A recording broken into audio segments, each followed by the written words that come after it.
कोल्हापूर शहराची हद्दवाढ व्हावी यासाठी समर्थक प्रयत्नशील आहेत, तर हद्दवाढीत समाविष्ट व्हायला नकार देत प्रस्तावित गावातील नागरिक आंदोलन करतायत। या पार्श्वभूमीवर करवीर तालुक्यातील शिंगणापूर इथल्या गणेशनगरमधील नागरिकांनी हद्दवाढीमध्ये आपला परिसर समाविष्ट करण्याची उत्स्फूर्तपणे मागणी केली। आज नागरिकांनी एकत्र येत शहर हद्दवाढीमध्ये गणेशनगरला सामावून घ्यावा अशी मागणी करत घोषणाबाजी केली।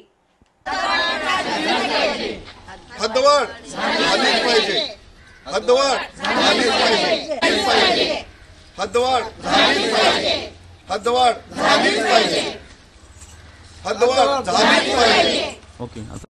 हद्दवाढ समर्थक आणि विरोधक आपापल्या परीनं ठामपणे बाजू मांडत असताना करवीर तालुक्यातील शिंगणापूर इथल्या गणेशनगर परिसरातील नागरिकांनी मात्र कोल्हापूर शहराच्या हद्दवाढीत समाविष्ट होण्याची इच्छा व्यक्त केली आहे। आज परिसरातून नागरिक आणि महिलांनी एकत्र येत आमच्या परिसराचा शहर हद्दवाढीत समावेश करा अशी मागणी केली। शहराचं पाणी, शहराची बस सेवा इतकंच काय, मृत्यूनंतर कोल्हापूर शहरातील पंचगंगा स्मशानभूमीमध्ये अंत्यसंस्कार केले जातात। त्यामुळे आम्हा नागरिकांना शहर हद्दवाढीतच सहभागी होण्याची इच्छा आहे अशी मागणी नागरिकांनी केली। आम्हाला पाण्याची सोय शिंगणापुराकडे नाही, रस्त्याची सोय नाही, गटाराची नाही, परत हे काय तणकाट उगावलं तर त्याची सुद्धा आम्हाला इकडे बायका येत नाहीत काढायला। आता हे तुंबलेलं आहे सगळं। ही लोक आजार द्यायला जबाबदार कोण इथली? त्यामुळं आम्हाला हद्दवाढ पाहिजे आहे। आम्ही सदस्यांचा दबाव नाही, काय नाही, आमच्या चौकशीनं आम्ही एक मंजूर केलेला आहे। काल ग्रामपंचायतनं की ठराव मांडलाय की हा निर्णय हा गणेशनगरवासियांवर ग्रामपंचायत सदस्य अभिजित बागडे व सदस्य सविता सावरे यांनी हा निर्णय लादलेला आहे। पण हा निर्णय का आम्ही त्यांच्यावर लादलेला नाही।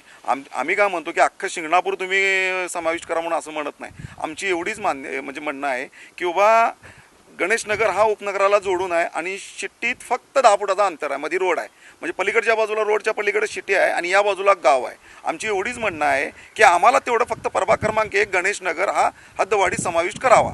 आम्ही सगळा कामगार वर्ग असल्यामुळं आमची हद्दवाढी महानगरपालिकेत व्हावी आणि सगळ्या सुविधा आम्हाला महानगरपालिका देते। KMT बसेस महानगरपालिका देते।